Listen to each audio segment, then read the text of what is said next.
cuando conté que estaba embarazada, él me abandonó, corrió de vuelta con su ex. Pero días después, empezó a llamarme, desesperado por una nueva oportunidad. ¿El motivo? Quédate hasta el final y lo entenderás todo.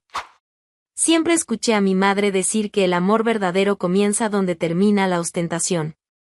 Quizá por eso nunca le vi sentido a esa gente que usaba marcas de ropa como si fueran un currículum emocional.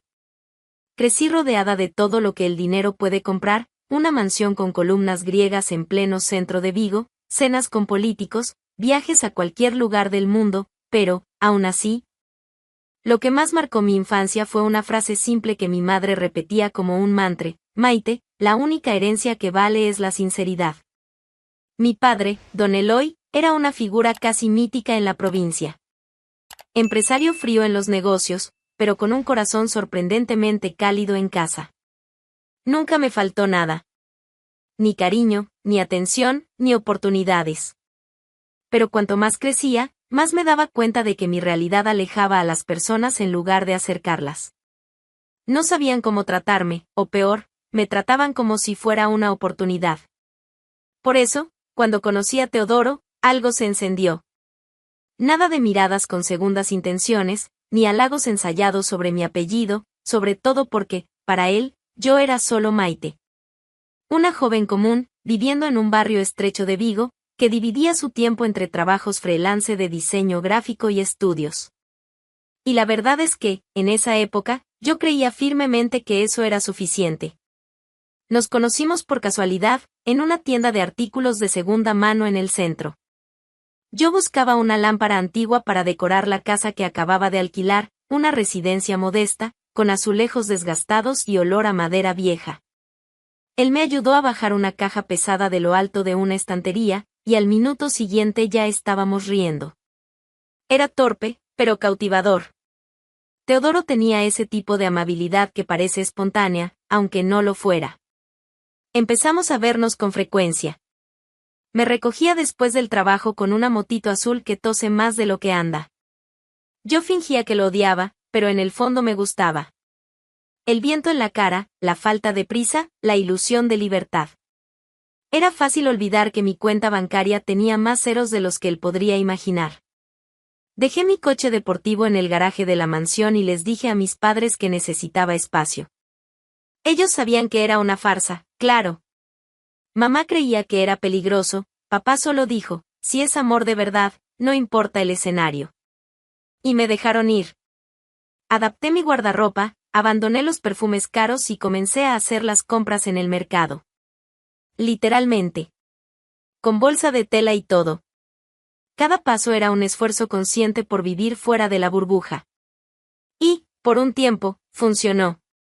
Cocinábamos juntos, inventábamos recetas, nos reíamos de las facturas de luz y hacíamos planes para ahorrar y visitar Granada en tren. Me decía a mí misma, cada noche, que por fin estaba viviendo algo real. Y era cierto, hasta donde yo sabía. Fue un domingo por la tarde, mientras doblábamos ropa con un programa tonto en la televisión de fondo, que lo noté por primera vez, él me miraba diferente. No era desamor, tampoco desprecio, era como si estuviera esperando algo, un cambio que no llegaba. ¿Te imaginas cuidando la casa, lavando ropa, preparando comida, todos los días?, dijo de repente, sin levantar la vista de la camisa que intentaba doblar. Es que, la vida de casado es otra historia, ¿sabes? Me reí por reflejo. Pero la pregunta quedó. Porque hasta ese momento, Teodoro siempre hablaba de nuestro futuro con entusiasmo. Fantaseaba con ideas, elegía nombres de hijos que combinaran con nuestro acento, decía que haríamos una ceremonia íntima en Ourense, con música flamenca y empanadas hechas por su abuela. Pero esa frase fue distinta. Tenía peso. Una incomodidad. Una exigencia oculta. Con el tiempo, las señales se repitieron. Pequeñas impaciencias. Bromas con sabor a crítica. Empezó a comentar, como quien no quiere la cosa, que su exnovia, esa tal Lucía, era más despreocupada, más liviana con la vida. A veces hablaba de ella como quien comparte recuerdos banales. Otras veces, parecía evocarla para compararme.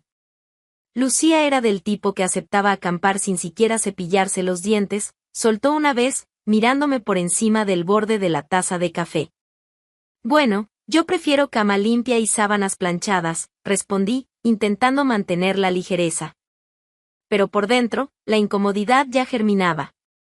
Me preguntaba, ¿y si todo este amor solo existe porque él cree que estamos en el mismo barco? Porque vivo en una casa estrecha, uso transporte público y cuento monedas a fin de mes como él.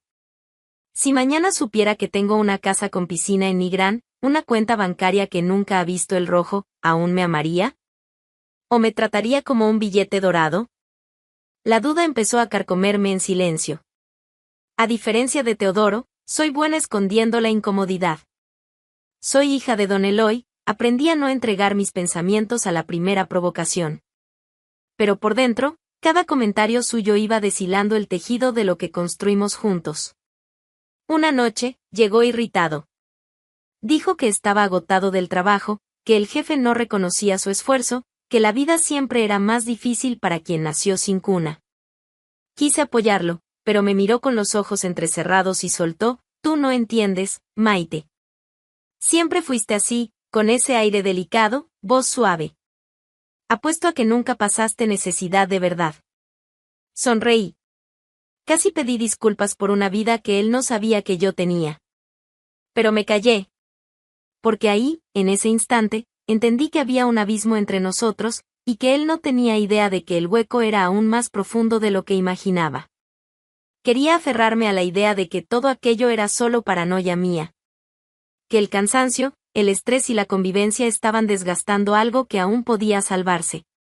Pero cuando necesitas convencerte de que te están amando, es porque ya empezaste a dudar. Fue entonces cuando decidí. Compré 2 pruebas de embarazo, falsas, con resultado positivo garantizado, en una tienda online de artículos para fiestas. El paquete llegó en una caja discreta, escondido entre catálogos de papel reciclado. Guardé las pruebas en el segundo cajón de la cómoda, detrás de los calcetines viejos, y esperé el momento adecuado. No había nada de romántico en ese plan. Era una trampa. Una oportunidad, la última, para descubrir quién era realmente Teodoro cuando el mundo no le sonreía. Si reaccionaba bien, le diría que era solo una broma y nos reiríamos, pero si actuaba diferente, conocería su verdadera cara.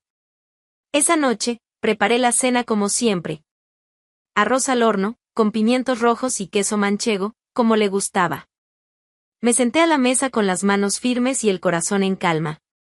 Ya no temblaba. Ya no esperaba cariño, solo una respuesta. Él comía distraído, cortando los pedazos con prisa, como quien quiere terminar rápido. Yo observaba todo en silencio. Y entonces hablé. Teodoro, creo que estoy embarazada. La cuchara se detuvo a medio camino. El silencio fue inmediato. Es largo.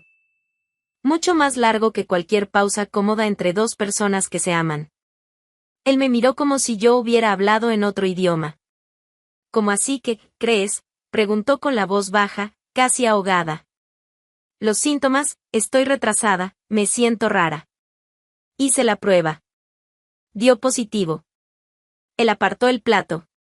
Respiró hondo y luego se pasó la mano por el cabello como si intentara deshacer un nudo invisible.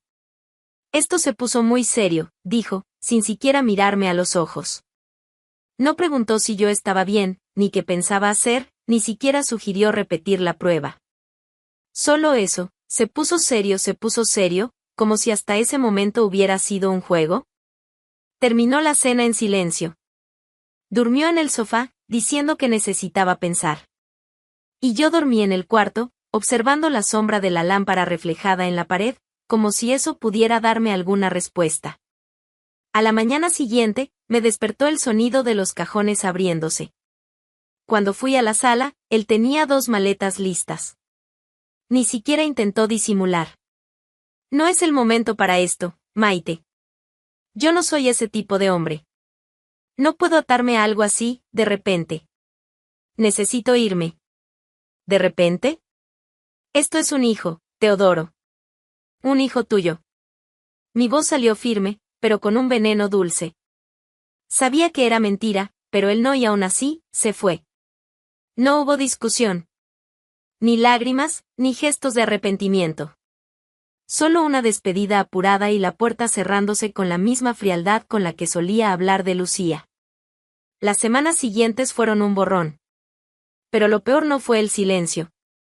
Fue lo que descubrí pocos días después, por una amiga en común que ni siquiera sabía de nuestra situación. Teodoro había vuelto con la ex. La tal Lucía libre. Nada de amor, nada de drama. Simplemente no quiso quedarse solo.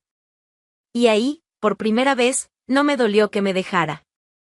Dolió darme cuenta de lo pequeño que era. Dolió haber apostado tanto por alguien tan superficial. Volver a casa después de todo eso fue más fácil de lo que imaginé. Mis padres no pidieron explicaciones. Mamá me abrazó fuerte, y papá solo me miró y dijo, bienvenida de vuelta, Maite. Como si nunca me hubiera ido. Guardé el capítulo con Teodoro en un rincón de mi pensamiento, como quien guarda un objeto que ya no sirve, pero aún no puede tirar. No había más espacio para preguntas, ni para rabia. Él no me engañó. Yo fui quien quiso creer. Retomé mi vida con una dignidad silenciosa. No hice escándalos, no publiqué indirectas. Simplemente seguí. Volví a encargarme de los negocios de la familia, ocupé mi lugar en reuniones con abogados, revisé contratos, viajé a Alicante por trabajo. Y, por primera vez en meses, me permití ser exactamente quien soy, sin disfraces, sin filtros. Redescubrí el placer de vestirme como quería, conducir mi coche sin miedo a parecer demasiado, elegir vinos sin pensar en el precio. Y curiosamente, también empecé a atraer personas más sinceras, sin máscaras ni intenciones ocultas. Algunas amistades resurgieron. Otras nuevas aparecieron.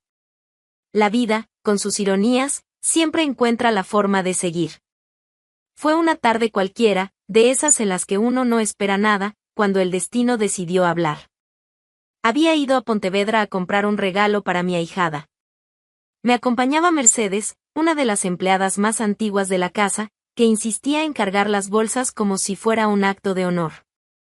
Al salir de una tienda, estacioné justo enfrente, uno de los modelos más raros de la región, regalo de cumpleaños de mi padre, plateado, reluciente, impecable.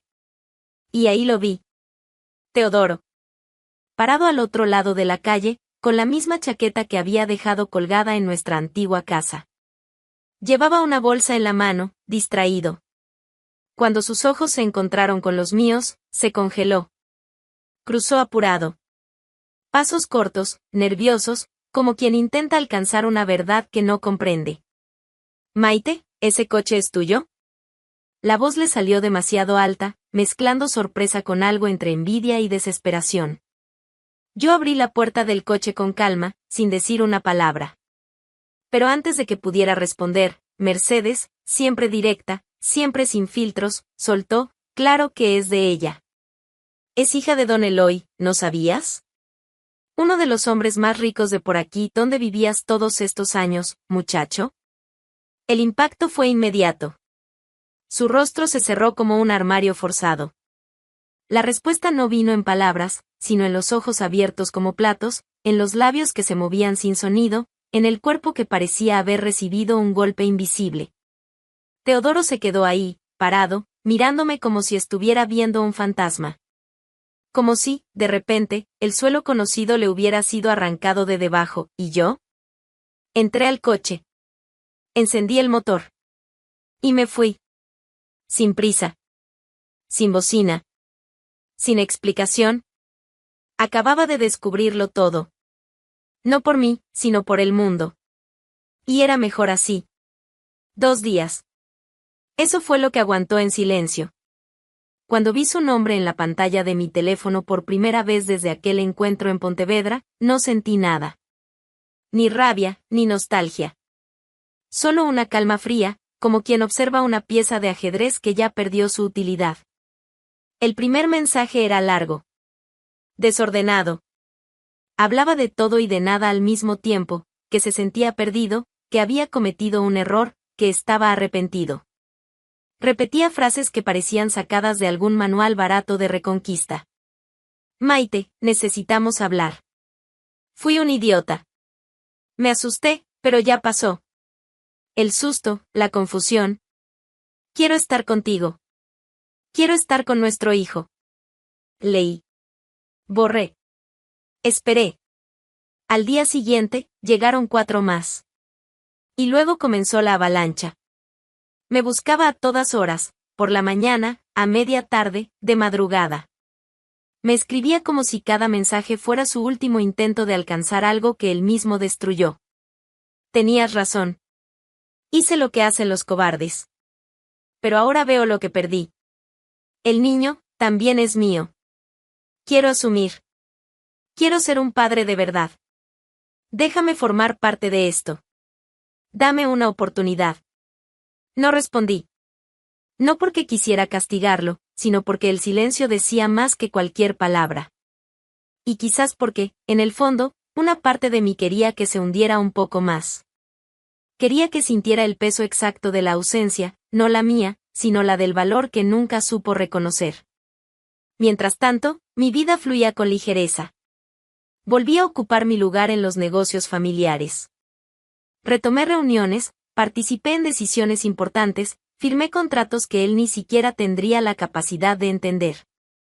Almorcé con diplomáticos, cené con arquitectos, visité Salamanca para una conferencia sobre reestructuración urbana. Y entre una agenda y otra, leía sus mensajes como quien lee una mala novela, con cierta fascinación por la tragedia anunciada. Llegó a dejar una carta en la portería de una empresa donde sabían que haría una visita. La escribió a mano, con la misma caligrafía de los papelitos domésticos que solía pegar en nuestra nevera. Pero esta vez, no había encanto ni intimidad. Solo desesperación. Tú fuiste la única mujer que me vio de verdad. Estaba ciego. No por tu apariencia, sino por mi miseria. Quiero cambiar, Maite. Por nuestro hijo. Por ti. Por mí. Me reí. Y no de sarcasmo. Me reí porque, por primera vez, todo estaba de mi lado. Yo lo sabía todo, él no sabía nada.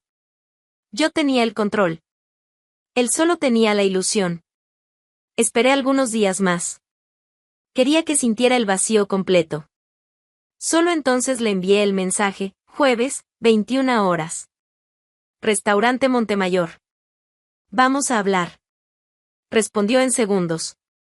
Allí estaré. Gracias. Gracias por darme esta oportunidad. ¿Oportunidad? Ni siquiera imaginaba lo que se venía.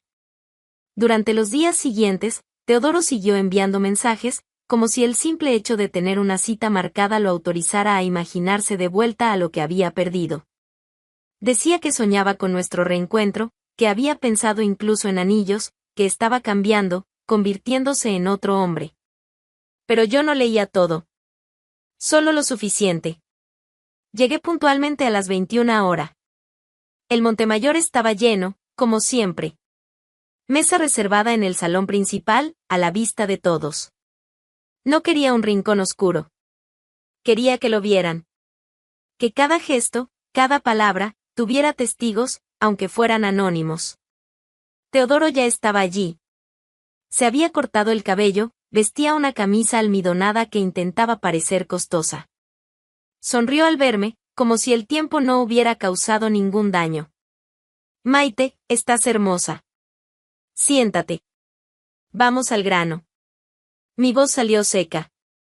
Él obedeció sin dudar. Pedí una copa de vino. Él pidió agua. Sudaba. Antes de que digas cualquier cosa, quiero que sepas, estoy aquí solo por una razón.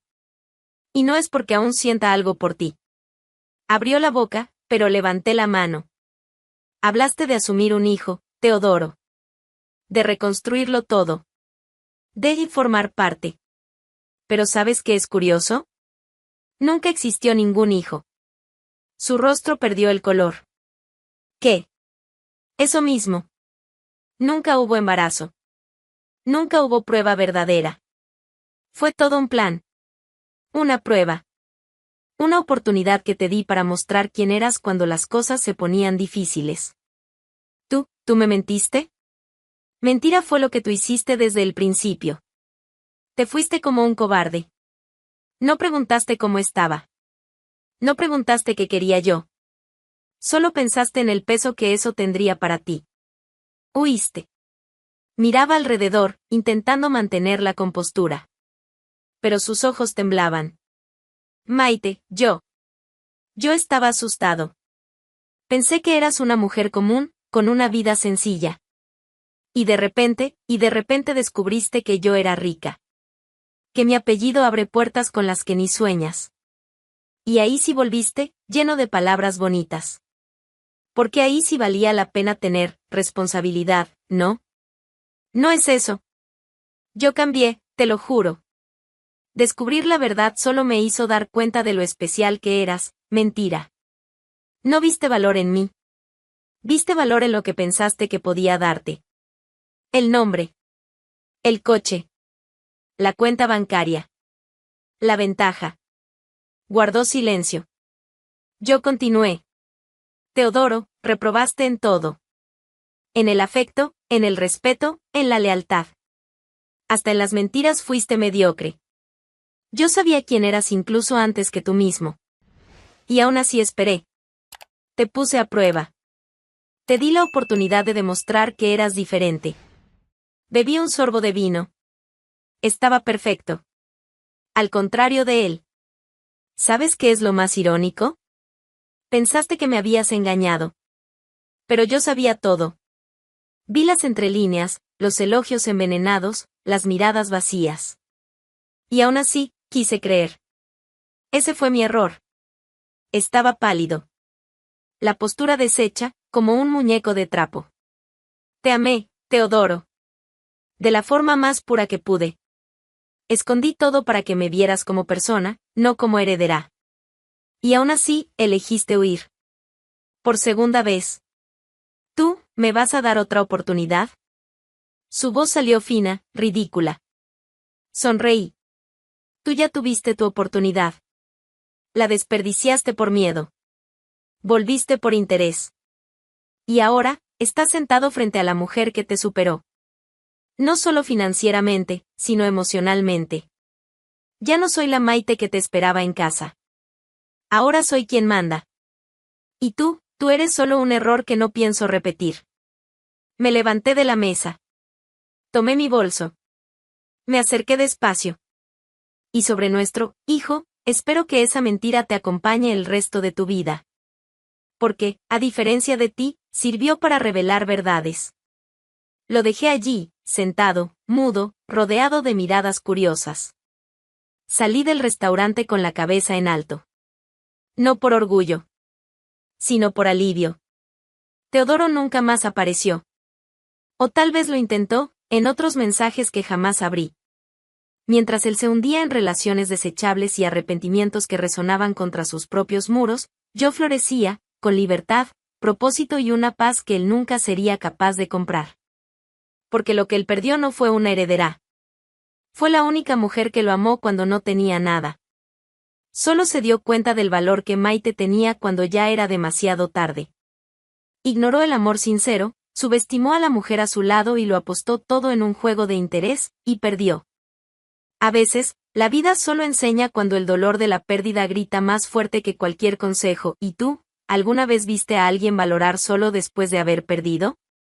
Compártelo con nosotros en los comentarios. Tu historia también puede tocar a otras personas.